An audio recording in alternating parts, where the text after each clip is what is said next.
Good evening and welcome to Prime Edition.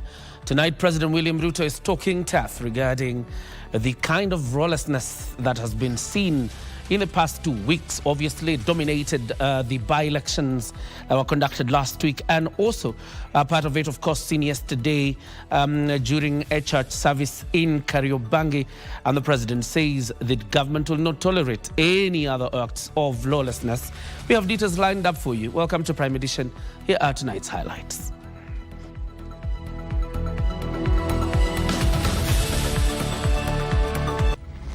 Wale ambao wanatumia vijana kama wahuni, watu ambao wanatumika kulete fujo, kupiganisha wananchi, kulete maafa, hawa ni watu ambao hatuwezi kukubali. Keep the peace. President William Ruto once against using youth to fuel violence, urges local administrators to tame unrest at the grassroots. Taming road fatalities. NTSA spells out new measures to curb festive season road accidents, including instant fines for speeding motorists. And a Fleet of the Year award goes to 3 Kenyans featured in Monaco at the World Fleet of the Year Awards ceremony for dominating major marathons this year.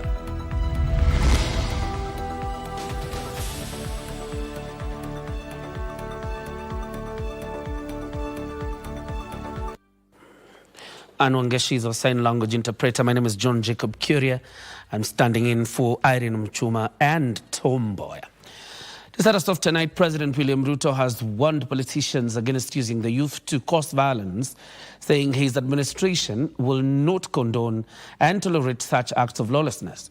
Speaking after presiding over the graduation of 1,837 chiefs and assistant chiefs in Embakasi, Nairobi, the president called on the administrators to remain vigilant and tame acts of violence in remote areas as the country gears to the 2027 elections. Timothy Kipnusu has the details. President William Ruto on Monday presided over the graduation of 1,837 chiefs and assistant chiefs who had completed their induction, paralegal and security management training at the National Police College in Embakasi, Nairobi. It is here that they read a riot act to political leaders engaging in acts of lawlessness and violence. Wale ambao wanatumia vijana kama wahuni, watu ambao wanatumika kulete fujo, kupiganisha wananchi, kulete maafa, hawa ni watu ambao hatuwezi kukubali. Ruto regretted the current trend that has become common in political landscape, where goons are hired to cause mayhem, urging the Inspector General of Police to collaborate with chiefs and their assistants to deal with the menace. Nishamueleza Inspector General wetu wa polisi kwamba watu hawa wote lazima wachukuliwe hatua kali za kisheria, ndio tukomeshe uhuni na mambo ambayo yanaharibu usalama katika taifa letu la Kenya. He further instructed the Interior Ministry to ensure similar trainings of administrators are undertaken within 6 months of deployment.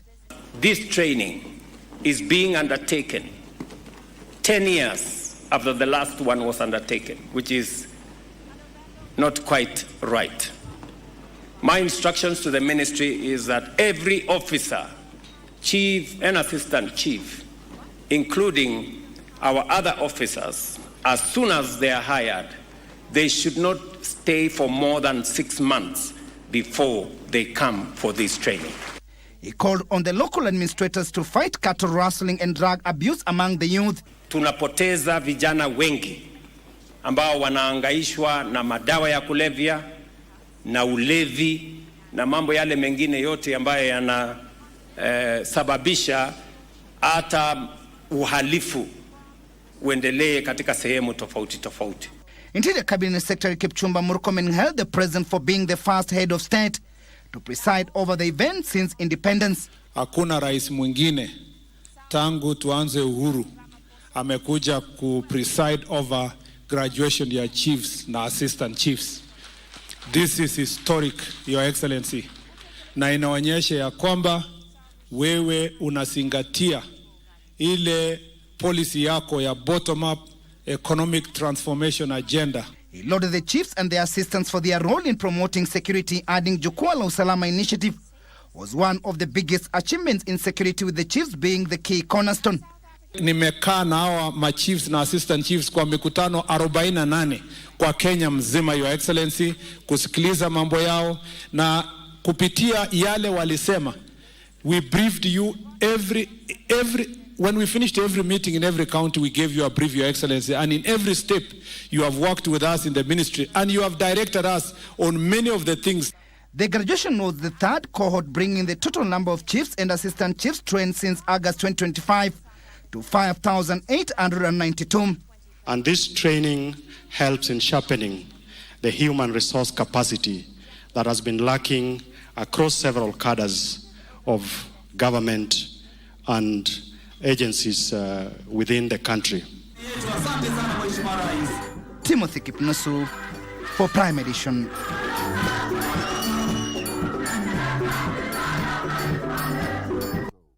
In the meantime, the president presided over a key diplomatic ceremony of State House, formally receiving credentials from 6 newly appointed envoys. The ceremony marks the start of new diplomatic engagements and strengthened international partnerships between Kenya and the 8 nations. The envoys accredited include Dr.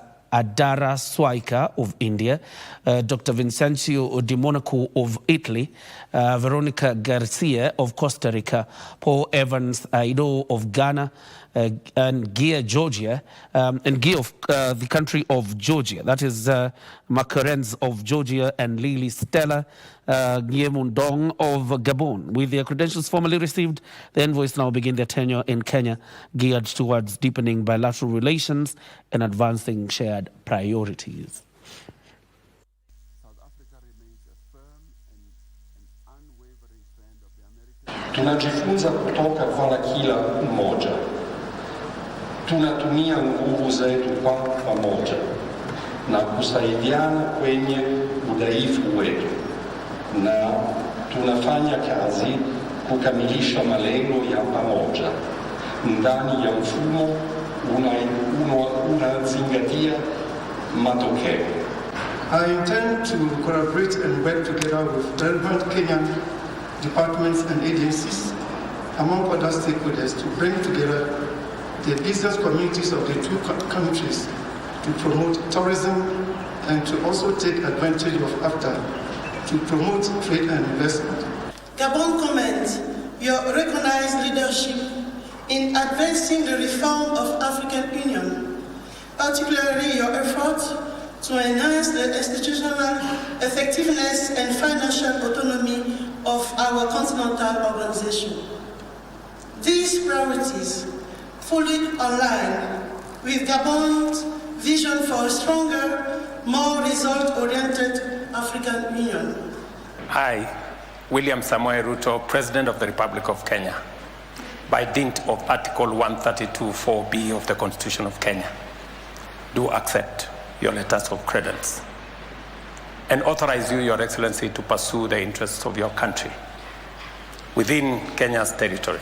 Do accept your letters of credence and authorize you, Your Excellency, to pursue the interests of your country within Kenya's territory by fostering the bonds of friendship between our 2 countries and promoting to the widest possible the mutual aspirations of the people of our 2 nations.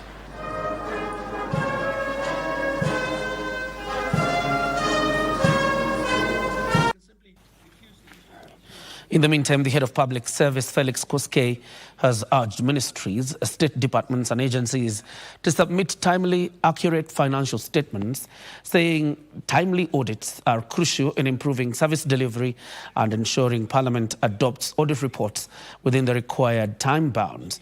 Koskei has urged the institutions to meet the 31st of August deadline set by the National Treasury, warning that delays and inconsistencies will not be tolerated. The Kenya School of Government on Monday played host to the head of public service, Felix Koskei, and Auditor General Nancy Gathungu, among other top government officials, for the unveiling of the Office of the Auditor General Academy. The head of public service are taking the opportunity to warn government entities against delays and inconsistencies in submission of financial statements in a bid to improve service delivery and ensure Parliament adopts audit reports within the required timelines. Improvement in service delivery is tied to timeliness of audit reports. I'm aware that the Auditor General has been advocating for more time to conduct audits and report to Parliament and relevant county assemblies within the stipulated timelines. In response, the government through the National Treasury have asked public entities to submit their financial statements to the Auditor General for audit by 31st August to ensure timely audits and timely implementation of audit recommendations. Through comprehensive training and mentorship, the Academy seeks to enhance audit excellence and raise integrity of government operations. That the Academy will promote research, innovation, and knowledge sharing in public finance and audit, and develop a community of practice through conferences, workshops, and forums held jointly with the Kenya School of Government and the international and regional audit organizations, as it provides an alternative to holding such initiatives in private hotels or in other countries. Koskei said the institution will also be crucial in complementing the zero-fault audits initiative, which aims at reducing avoidable errors, sealing corruption loopholes, and institutionalizing a culture of compliance. This academy marks a new chapter in strengthening our national integrity systems.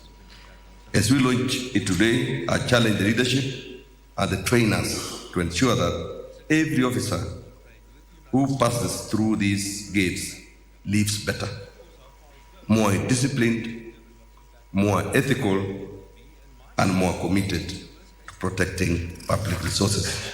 We are taking zero-fault audit and we are saying it is about taking action. It's not about the auditor not reporting issues. It's about issues being reported, but you who has been reported having some issues that you've not addressing those issues so that next year they don't recur. According to Treasury Principal Secretary Dr. Chris Kiptoo, the program that officially begins today will integrate emerging technologies, including artificial intelligence, to ensure the country's audit systems align with the advancing digital landscape. Let us work together in building a public service that delivers, that accounts, and that puts the citizens first. John Kahiro for Prime Edition. Other recent funding cuts by the US have obviously occasioned a rise in the HIV surge in the country. We'll talk about that in a bit. But for now, the National Transport and Safety Authority, NTSA, and Traffic Police have spelled out new stringent measures aimed at curbing road accidents as the December festive season kicks off. In the new measures, motorists who flout traffic regulations will be subjected to instant fines as police team up with the courts. Further, they will deploy speed guns and breathalyzers to nab drunk drivers. Here's Joseph Wahungu with the details. With heightened road transportation expected during this festive season, stakeholders and law enforcers met in Nairobi to strategize on road safety measures. Speaking during the meeting, NTSA Director in charge of safety, Andrew Kiplangat, said the meeting is part of NTSA's plan to avert fatal road crashes, which data show spikes in December. We do not want any Kenyan to lose their lives during this festive season, and therefore we commit to do each stakeholder to do their responsibilities. Kiplangat asked motorists to observe speed limits and avoid drinking and driving. When we see vehicles going beyond 80, then it's an indicator that the limiter is not functioning as expected. Traffic Police Commandant Frederick Ochieng said traffic officers will impose fines on the spot against drivers found guilty of breaking traffic rules.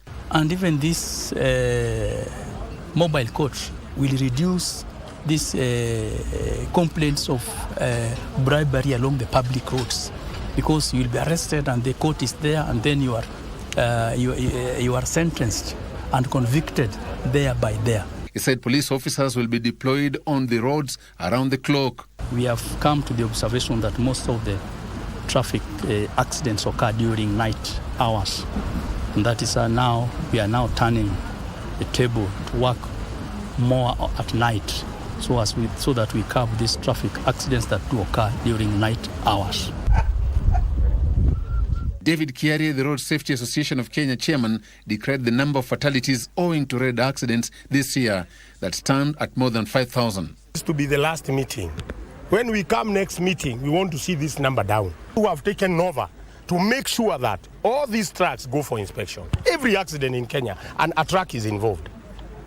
And these trucks are killing in big numbers. All the vehicles that lie under that segment, they must get back to the suppliers. We are offering services for free for all those vehicles. Joseph Wahungu for Prime Edition. Nairobi and Beijing are seeking to deepen cooperation on governance and sustainable development. During his visit to the country, senior Chinese official Mo Gaol stressed the need for shared progress under initiatives such as the Global Development Initiative.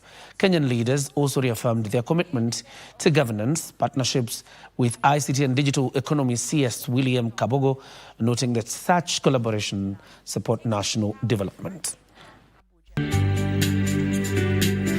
Monday morning, Kenyan citizens, policymakers, scholars and Chinese experts gathered in Nairobi for the China-Kenya Readers Forum on Xi Jinping, the governance of China. The forum follows the global release of Volume 5, which outlines China's governance approach and proposals for cooperation in development, security and cultural exchange. Volume 5 offers a systematic elaboration of this idea, demonstrating China's commitment as a country to the future of humanity and to building a fairer, better world. China and Africa are a complementary community with a shared future. Hosted by China's State Council Information Office and partner institutions, the meeting brought together leaders from government, academia and the media. Mo Gaoyi, Deputy Head of Publicity Department of the CPC Central Committee and Minister of State Council of China, said China is ready to deepen collaboration with Kenya under its globally acclaimed initiatives, noting that China's modernization will continue creating opportunities for Africa. To accelerate the building of a modern industrial system and to make high-quality development more sustainable, efficient and robust. Today, China-Kenya cooperation has evolved into a partnership for shared development. From Nairobi to Garissa, from farmlands to factories, our two countries are jointly exploring a path of poverty reduction and sustainable development. ICT and Digital Economy Cabinet Secretary William Kabogo highlighted Kenya's commitment to dialogue and mutual learning with China. Kenya is keen to expand exchanges between our scholars, writers, journalists, and creative industries. We welcome opportunities for joint translation and publishing, academic and youth fellowship, media placements between Kenya and Chinese newsrooms, and collaboration in digital storytelling and cultural research.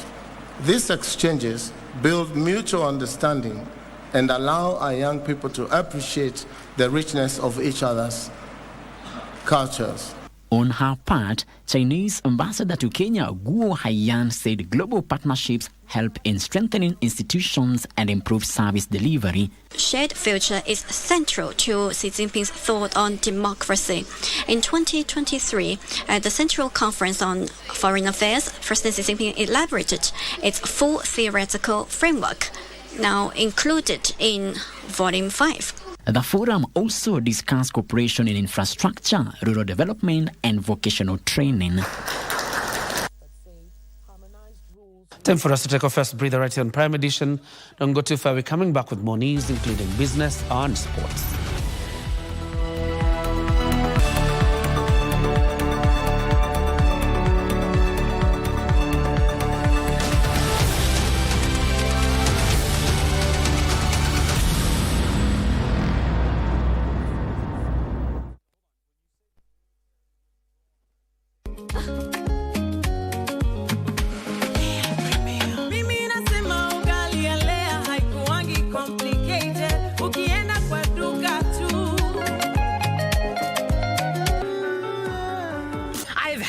That's enough, Rafaela.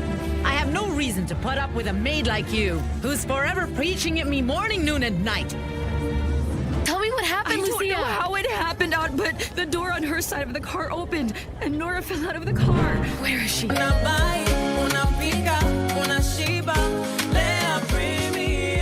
Lea Premium Flour, nurturing the world. Available in a store near you. Good morning. Good morning. Good morning, Kenya. Wake up with Good Morning Kenya, the morning show that's got it all. We dive deep into issues shaping our country. Youth are a voice of a nation. What is the next step for the young people? Unpacking political landscape from Monday to Wednesday. We discuss family matters. It is very important to guard your relationship. And for your health. Someone doesn't wake up and they become an addict. It's in stages. We've got you covered each and every Tuesday at 9 a.m. Every Wednesday, it's all about The Viewpoint. A day in politics is like 1,000 years. Unpacking the biggest stories of the week, getting you insights and getting you ready for your day. And the package is not yet done. I get to fix your Thursday with some entertainment. Entertainment Thursday, it is. Good morning, Kenya. We shape your day. Good Morning Kenya, every weekday morning on KBC Channel 1.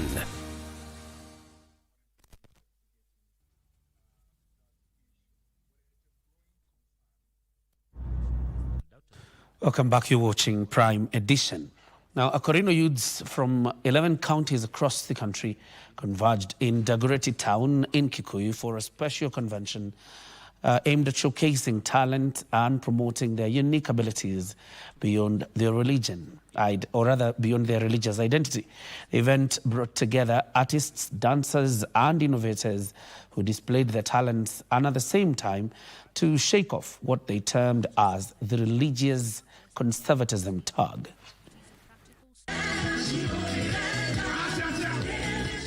The event burst into life with the music, laughter, and colorful displays of culture as hundreds of Akorinos poured into the venue.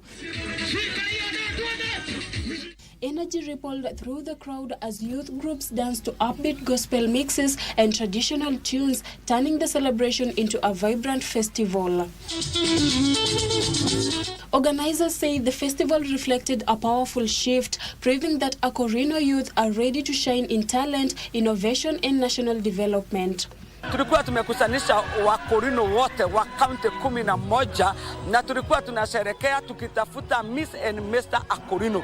Wakorino siku hizi wamefinyiriwa sana, huwa wajitokezi wakati watu wengine wanaitana kwa mpango yao ama kwa sherehe zao. Lakini ya Wakorino ni lazima wangejitokeza. One of the highlights of the day was the modeling segment, where young Akorino ladies graced the runway with confidence and elegance. Beautifully cut and poised, they walked the stage adorned in different pretty outfits, flowing dresses, and modern modest wear. Tumekuwa secluded kwa muda mrefu. Hapo awali wazazi wetu wako wanavalue masomo, walikuwa wanasema masomo, dhahabu yote haina maana, lakini kwa saizi tuko na Wakorino ambao ni pilots, tuko na Wakorino ambao kwa World Bank. According to facilitators of the event, the shift is helping the Akorino youth integrate more with the mainstream society while maintaining their faith. The event painted a picture of a generation breaking barriers and embracing creativity. Speaking to journalists, leaders at the event said misconceptions that previously limited the Akorino community are slowly fading as more young people step into creative and professional spaces. Wakorino wameweza kutengwa hata katika nyadhifa za serikali, wameweza kutengwa hata pale ambapo wanafaa kupatiwa kazi, wengi hawapati kazi kwa sababu wako na ile kilemba na labda inaonekana hata fanya kazi vilivyo. Nailongeso for Prime Edition. It's a very interesting story. Now, the recent funding cuts by the US have been attributed to the rise or surge in the new HIV cases.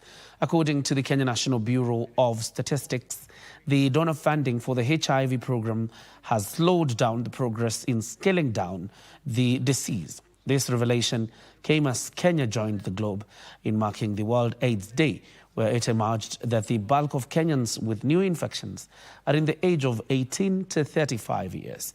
This is a public health principle. This, even as the public health principal secretary, Mary Muthoni, revealed that the mother-to-child transmission of HIV has drastically reduced. At Kangemi area in Nairobi, young people converged to mark the World AIDS Day. The event, organized by Rose Wanja Nyarari in collaboration with Kangemi youth groups, also saw public health PS Mary Muthoni in attendance. Muthoni applauded the gains made in the fight against HIV and AIDS. Last 20 years, over 2 decades ago, we have reduced new infections by about 72%, which is really commendable. The mother-to-child transmission has reduced by 35%, and we have also reduced AIDS-related deaths by 90%. So that is progress that we have seen, but that does not mean we drop the ball on the same. What it means is we must eradicate.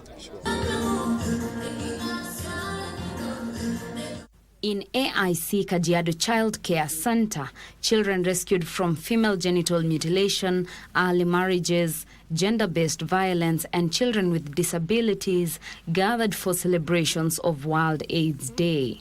Here, speakers emphasized the challenges posed by financial constraints and the resilience of communities driving innovation in the HIV response. You know, when funding declines, then there's a rise. But again, because of the various interventions, there's been a lot of hope as far as combating HIV and AIDS is concerned. In terms of HIV/AIDS, HIV/AIDS affects also the disabled, including even the children. And we sensitize them, we educate them, and we also educate their parents about it. And being young people that have a future, we tell them that HIV/AIDS can become a barrier.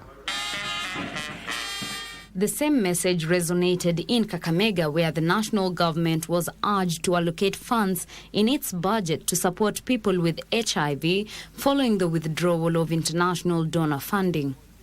Kakamega County previously received more than 1 billion shillings in donor support to combat the spread of HIV and provide treatment. Tunaomba serikali yetu kuu waweze kuhakikisha ya kwamba wakati wanatengeneza bajeti basi waweke hizo fedha ili watu wetu wasiumie. Sisi kama gatuzi la Kakamega, Wizara ya Afya, pia tumeweka mkakati ya kuhakikisha ya kwamba zile services zenye USAID ilikuwa inatoa kwa wananchi tumeziweka sasa kwa program yetu ya kawaida ile tunaita integration of those services. In his message to the world, UN Secretary General Antonio Guterres said although HIV new infections have dropped by 40% since 2010, the progress might be hampered by reduced resources. But for many people around the world, the crisis continues.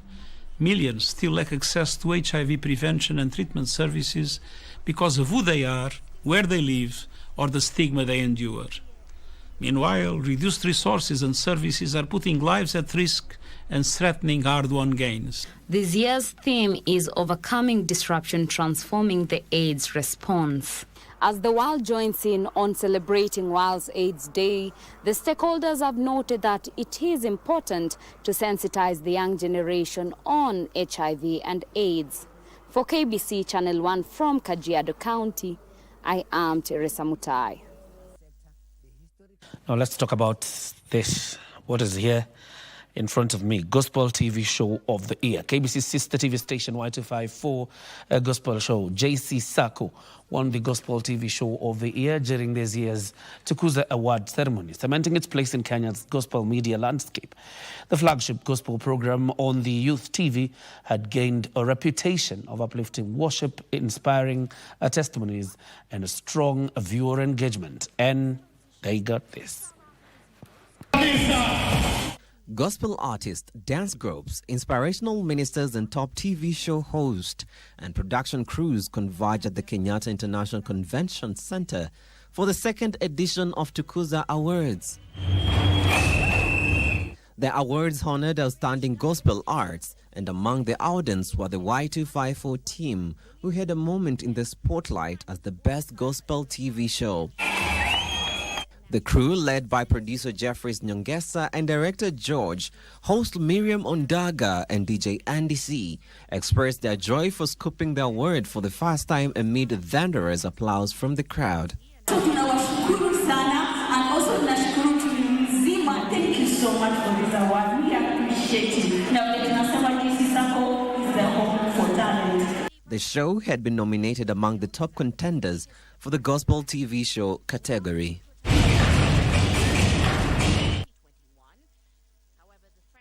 Many congratulations to the crew and the presenter from Y254 on bagging this award. Our Ministry of Defense, through Kenya Defense Forces and the Islamic Military Counter-Terrorism Coalition, have launched an anti-money laundering and counter-terrorism financing advanced training level in Nairobi. And the 6-day training aims to counter money laundering and reduce terrorist financing activities in the region and globally. Defense Cabinet Secretary Soipa Antuya, in a speech read on her behalf by Deputy Army Commander Major General Mohammed Nur Hassan, said the end product of the initiative is to counter rampant cases of money laundering and reduce terrorist financing activities.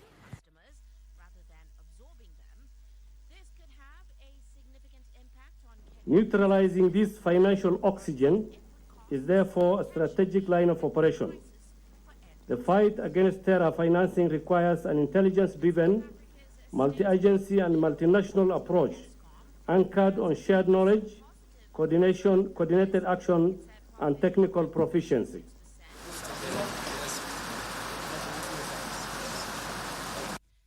Tonight on the Cabinet, we look back at the life and legacy of Darius Mbela, a long-time Wundanyi MP, influential KANU loyalist, and seasoned cabinet minister who held multiple portfolios across 2 administrations, from the civil service to national politics. Mbela's story reflects loyalty, longevity, and the complex challenges that defined Kenya's governance in his era.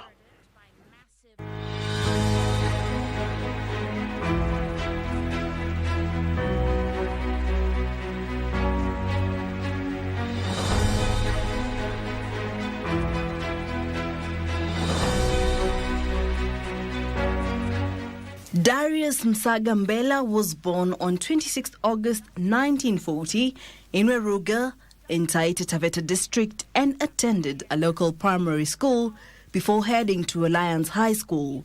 He later joined the Kenya Institute of Administration, later renamed the Kenya School of Government, to undertake courses in management, social development and public administration. He began his career in the civil service as a district officer before moving to serve as a PS in various ministries, including information and broadcasting during the Kenyatta regime.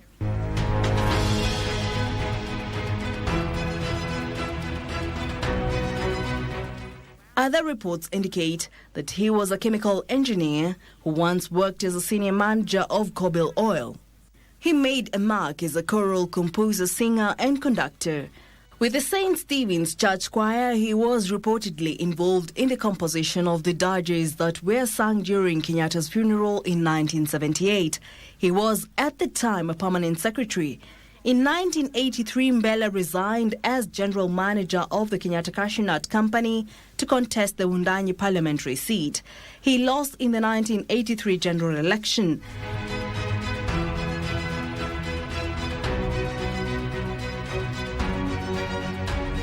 He distinguished himself as a fierce KANU party loyalist.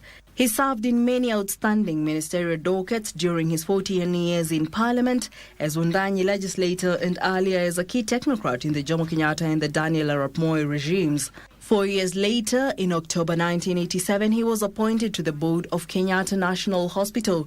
At the time, Mbela was also the Agricultural Society of Kenya Mombasa branch chairman. In the 1988 general election, he won the Wundanyi parliamentary seat.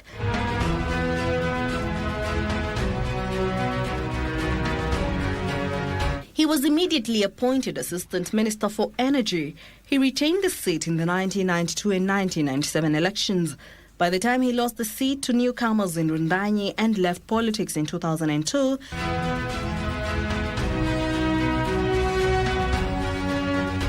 he had worked in various ministerial dockets, including agriculture, livestock development and marketing, tourism and wildlife, land reclamation, regional and water development and energy.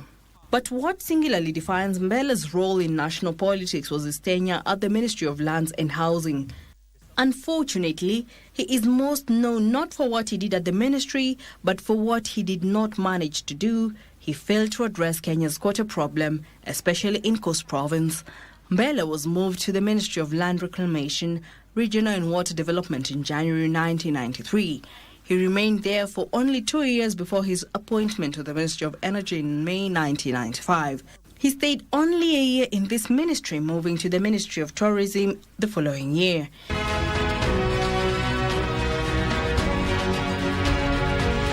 In January 1997, he was appointed Minister of Agriculture. At the time, Kenya was grappling with famine following the El Niño and subsequent El Niño climate cycles. In February 1997, Mbela announced plans to privatize all sugar companies, a move that drew a furious response from leaders in the cane-growing regions, thereby scuttling his plans.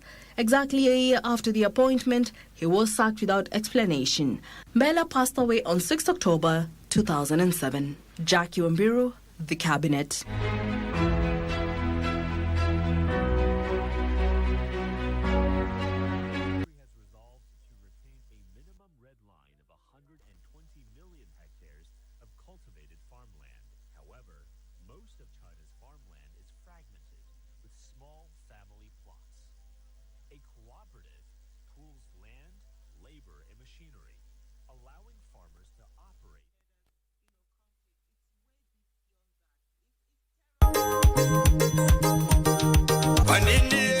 Disemba imefika na Ingo FM inawasha burdan kwa nguvu tukisherekea miaka 13 ya kuwepo. Bungoma, mpo tayari? Tarehe 5 na 7 Disemba tunawaletea kifurushi maalum cha kusherekea miaka 13, miaka za muziki bora, hadithi zenye uzito na kumbukumbu tamu tulizounda pamoja na wasikilizaji wetu. Siku ya tarehe 5 Disemba tutaanza sherehe kwa upandaji miti katika shule ya St. Teresa Special huko Webuye. Kisha baadaye tutatembelea watoto katika shule hiyo ya St. Teresa kuwapatia zawadi pamoja na kukata keki ya anniversary.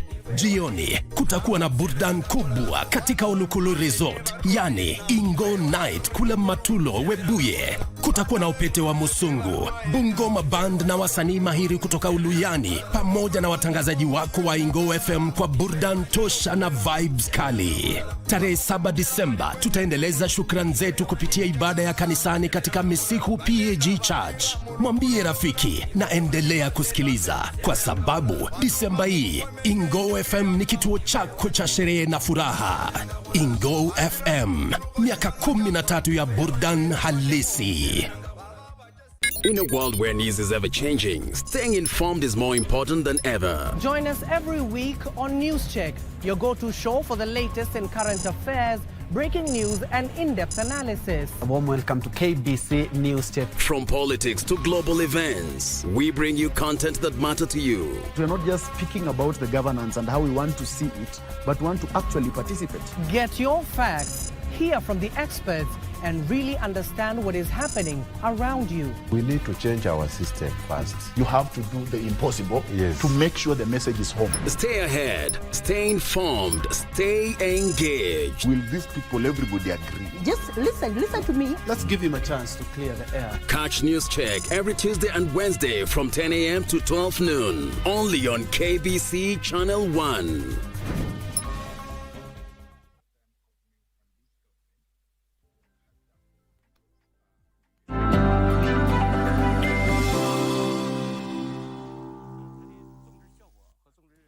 Welcome back. Let's do some business now. And the coffee value chain is poised for a major transformation after the government overhauled the subsector's management and support structures. Cooperatives Cabinet Secretary Wycliffe Oparanya has inaugurated new national and county steering committees to coordinate reforms as well as establish a more transparent and farmer-centered framework for managing the crop. The coffee subsector has been riddled with years of weak cooperative leadership, poor earnings and low production. Although several reform attempts have been made, persistent governance challenges and limited investment have slowed the recovery.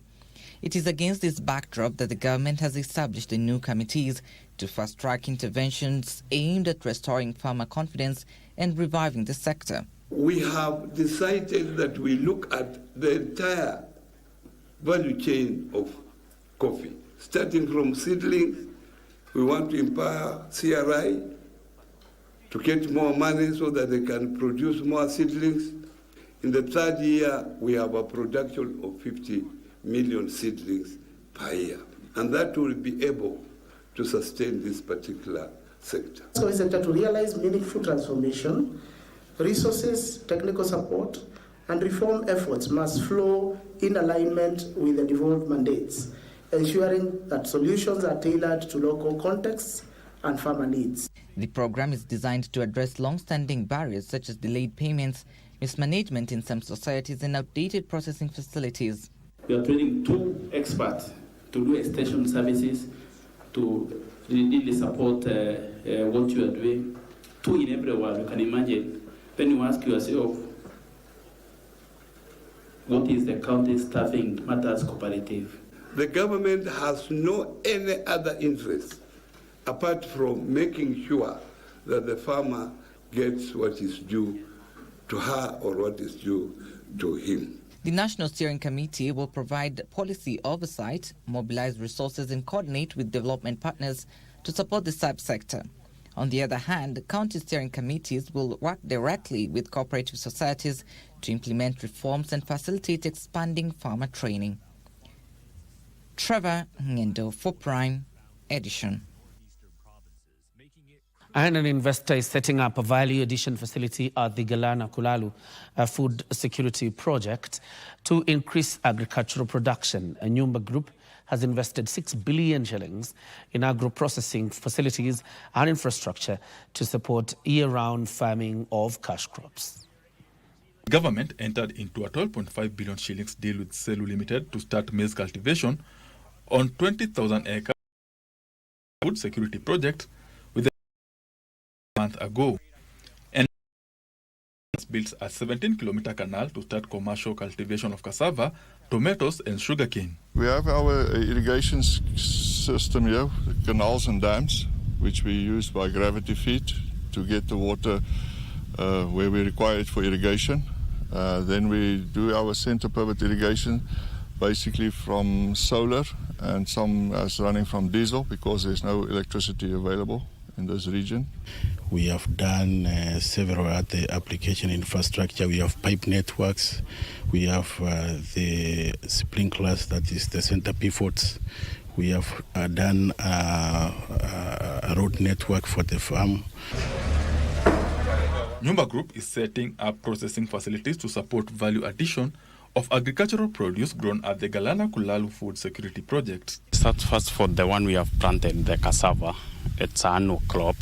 It takes 9 to 12 months according to the variety. So when we will be doing it now in bulk in large scale, we can put up a factory maybe in the next 1 or 2 years. Let's say 2 years. Yeah. For the sugarcane now, we are going the trial period, which will take us around the 9 months. And then if it succeeds, then we will come up with the major crop now. We are looking at oil crops. We are looking at the crops like sunflower. We are looking at sesame. We are looking at groundnuts. And we are also looking for other crops like sugarcane. To reduce the cost of production and produce throughout the year, Nyumba Group plans to automate all its operations, including irrigation systems. We use some of the best, best technology available. We are using probes that make sure we don't over-irrigate or we don't under-irrigate, which is also we're saving on our irrigation costs. We don't waste water, and we just do it technically, scientifically correctly. Nyumba Group is among 5 investors that have leased land at the Galana Kulalu Food Security Project under the public-private partnership model. Benson Rioba, reporting for Prime Edition. And sand dune drives and skating are among the activities that counties in northern Kenya are looking to aggressively market to boost tourist arrivals. Marsabit Governor Mohamud Ali says that driving in the Chalbi Desert and around the Suguta Valley offers a unique experience across diverse terrains, complemented by striking landscapes and historical sites. Speaking ahead of the 14th edition of the Marsabit Lake Turkana Cultural Festival, he highlighted distinctive attractions such as the Lake Paradise, unique wildlife, Mount Kenya, or rather Mount Kulal, Marsabit National Park, Lake Turkana, and Sibilolt National Park are some of the areas, obviously, where they will be seeking to attract tourists.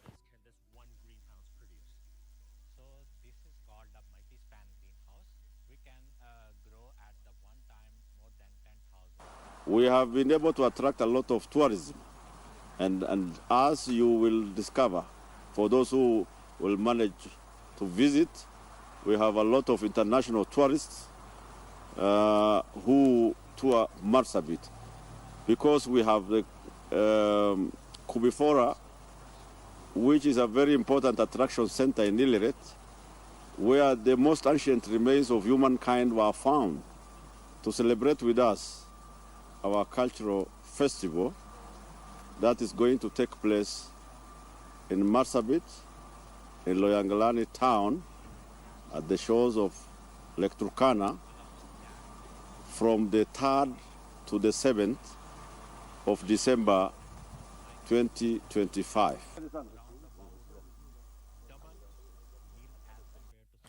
And there is an emerging trend where households are increasingly choosing to host family gatherings at recreational facilities, a trend that is boosting domestic tourism, or rather tourism activities in the country. Kenya Tourism Federation Chairperson Fred Udek is urging hospitality industry players to tap into the rising demand by offering customized packages for families.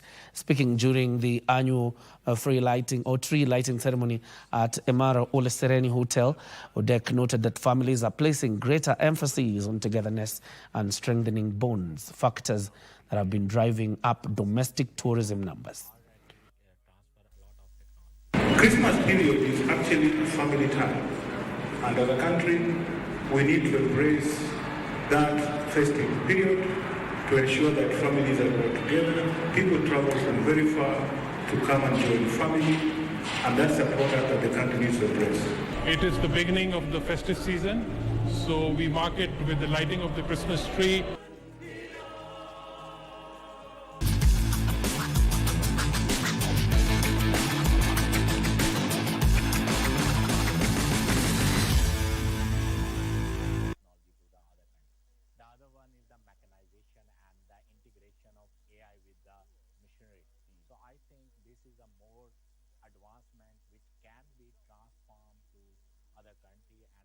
And now Bernard Okumu joins us on set for the day's sports. Bernard, over to you. JJ, it is indeed time for the latest from the sports world with me, Bernard Okumu. Let's begin with athletics, where 3 Kenyans were honored during the 2025 World Athletics World Athlete of the Year Awards, which were held last night in Monaco. The 3 include Emmanuel Wanyonyi, Sebastian Sawe, and Edmond Serem. At the moment, Wanyoni, he's starting to look a bit. Emmanuel Wanyonyi was named Men's Track Athlete of the Year, recognizing a breakout season that solidified him among the world's 800-meter greats. The 21-year-old claimed gold in the men's 800 meters at the 2025 World Championships in Tokyo, posting a championship record time of 1 minute 41.44 seconds, the fastest 800 meters in the world this year. Magnificent year, wins in Berlin. Sebastian Sawe was awarded Men's Out of Stadium Athlete of the Year after a year that saw him dominate major marathons. At just 17 years old, Edmund Serem was named Men's Rising Star of the Year following his breakthrough into senior ranks. At the 2025 World Athletics Championships in Tokyo, Serem claimed bronze in the 3,000-meter steeplechase final with a time of 8 minutes 34.56 seconds. World champions Sweden's pole vault star Mondo Duplantis and USA's sprint sensation Sydney McLaughlin were announced the World Athletes of the Year, receiving top honors in recognition of their standout achievements in 2025. Frederick Muki for Prime Edition. And to golf now, where Kevin Juma posted a round of 76 gross to claim the overall title of the 5th edition of the NCBA Golf Series during the grand finale at the Mbela Golf Club. Meanwhile, the 3rd edition of the multidisciplinary Vision Changer Sports Extravaganza culminated in Mukuru kwa Njenga in Nairobi as Team Peacocks were crowned winners of this year's Red Bull Scramble Bike Championship. For this and much more in our wrap-up next. Kevin Juma posted a round of 76 gross to claim the overall title of the 5th edition of the NCBA Golf Series during the grand finale held at Muthaiga Golf Club. The Royal Nairobi Golf Club handicap 4-player match tops after a tightly contested round that brought together 90 qualifiers from Kenya, Uganda, Tanzania and Rwanda. Following the victory, Juma pocketed 130,000 shillings. Coming into second position was VetLab Sports Club's handicap 3, who carried 76 gross but lost on countback due to Juma's lower handicap. Mary Carano claimed the overall lady winner title. The NCBA attracted a field of over 250 players. More important is that the tournament has expanded. So it's not just today's grand finale tournament. It has given birth to the junior tournament, again across East Africa. We've had a lot of juniors play, some of them even qualifying for the world golf rankings, WAGA rankings. Elsewhere, hundreds of participants took part in this year's multidisciplinary Vision Changer Sports Extravaganza held in Mukuru kwa Njenga in Nairobi. Participants and teams battled for honors in 7-side football, volleyball, juga, table tennis and tag and tie. The organizers used the event to promote good relations between the community and the police. Mchezo wa volleyball tumeongeza, tumeleta michezo mingine ya kitamaduni nao zinachezwa kama vile ajua inachezwa kule, kuna wavuta kamba. Ni fani nzima ambao tumeleta michezo yote kwa pamoja kuwaleta wanajamii kutoka kwenye matabaka tofauti, umri tofauti. Manake kama mchezo wa ajua mara nyingi huchezwa na wazee. Finally, Team Peacocks emerged champions of the 2nd edition of Red Bull Scramble held in Nairobi, upstaging 19 other teams to the title. Participants submitted their wildest bike concepts ranging from matatu and street food-inspired designs to animal themes like giraffes and tortoises and even futuristic ideas.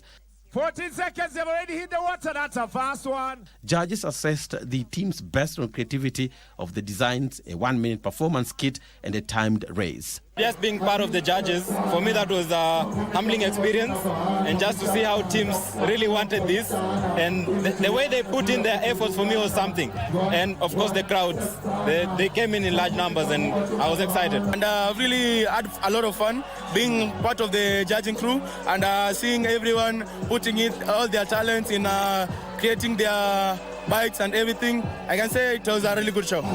Just barely did not make it. Speed is still on check, still on the bike. Ooh. And Scramble just reminds one of the childhood memories when you take a bike and try and navigate on a sharp corner. Moving on, the national under-17 soccer team Junior Stars are confident of qualifying for the 2026 Africa Cup of Nations under-17 championship when they first host Ethiopia in the third-place playoff encounter scheduled Tuesday at Abebe Bikila Stadium in Addis Ababa. Kenya lost 3-1 to Tanzania in their semi-final contest, while Ethiopia was silenced at home by Uganda, who beat them 3-0 in the other semi-final. Both Uganda and Tanzania have already secured their place in the 2026 Africa Cup of Nations under-17 finals, with one more slot to be decided in the third-place playoff between Kenya and Ethiopia. The championship is set to culminate tomorrow, with the final scheduled to kick off at 3:30 p.m.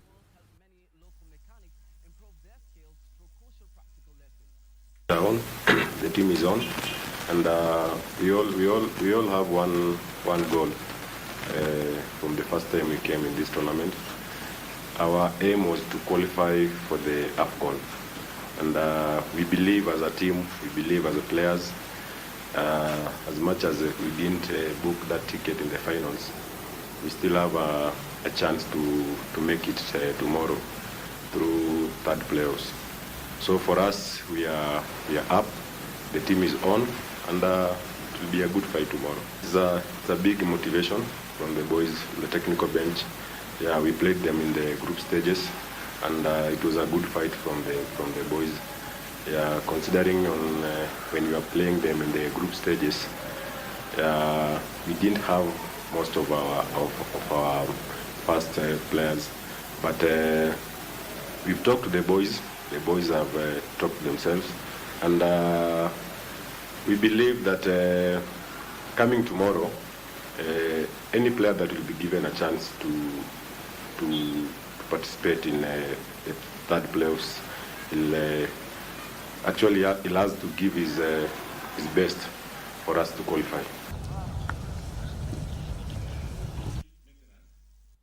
And the Kenya Defence Forces Abdallah Mohsin claimed the first position in the Open Division as the 2025 Bamburi Rifle Club Defence Forces Championship ended. Mohsin amassed 904 points ahead of Mwangi Peter and Mudengi Boniface. In the production division, Ibrahim Dungu dominated with a perfect 11440 points, followed by Suhaib Timi and Leonard Leichum. In the standard division, Pravir Vohra topped the category with 1,146 points. The championship also, which was in its fourth edition, drew 74 shooters, making it one of the largest and most competitive events in the club's calendar. Match director Mohammed Ramadan praised the expanding participation, noting that each edition has been designed to mirror the real-life pressures faced by security personnel.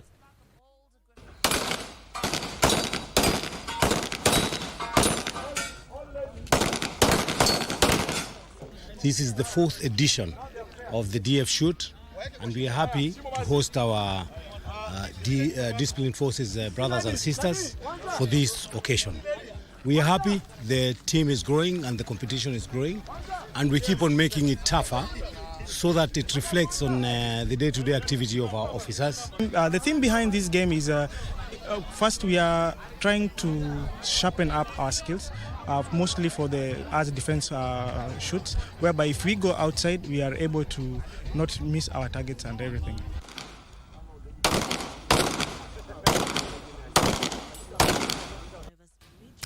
And Posta Rangers snapped a 4-match winless run after defeating Bidco United by a goal to nil in a Seoul Football Kenya Federation Premier League encounter play today at Moi Kasarani Annex in Nairobi. Now, Rangers' solitary goal was scored by Brian Otieno at the half-hour mark. Rangers' attempts to increase their buffer failed to materialize as Bidco's search for an equalizer amounted to none, with the match ending in favor of the Mailmen. Following the win, Rangers climbed to fourth position on the league table on 16 points, 3 points adrift of leaders Gor Mahia, while Bidco, who had a blistering start to the season, dropped to 9th position. The league action continues Friday with 2 matches on card. Rangers will be back in action against Nairobi United, while Tusker will face Ulinzi Stars. After 10 rounds, record league champions Gor Mahia lead the standings with 19 points, while Kakamega Homeboys is placed second, a point behind. Defending champions Kenya Police are placed third. Very good assists. Imepigwa pass tu kwenye nyavu.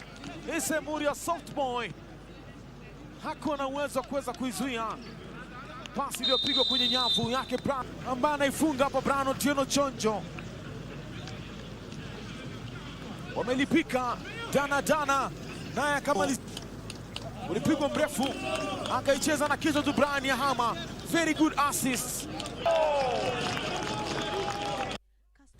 And further afield now, where Moses Caicedo was red-carded as 10-man Chelsea, did put up an impressive performance to draw 1-1 with Arsenal in yesterday's English Premier League match played at Stamford Bridge. Now, following the result, Chelsea are now placed third on the league table with 24 points behind Manchester City, who sit second with 25 points. Arsenal still holds on to the 5-point lead.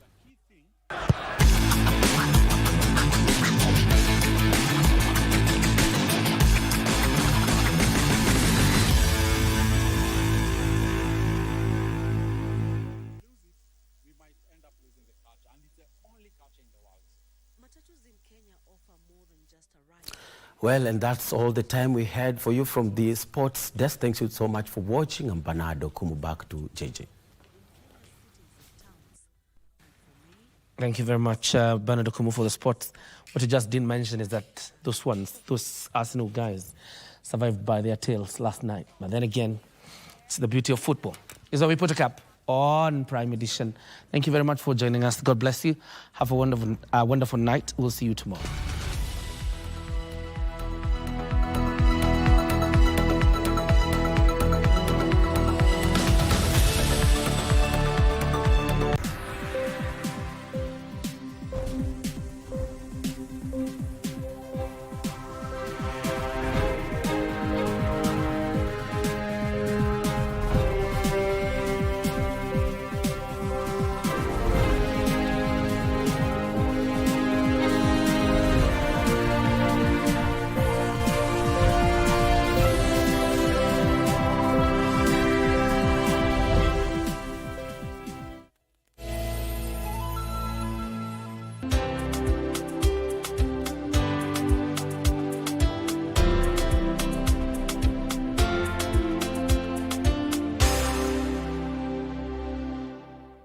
Are you a talented artist? Or are you passionate about a topic you want to discuss? But money can be very hard to find for an upcoming artist. Don't worry, Studio Mashinani has got your back. Sign up on ajira.co.ke to book a session with your music and video producers across the country. Work on your music, jingles, spoken words, and even podcasts to realize your dream. All for free. Studio Mashinani, Radani Talent.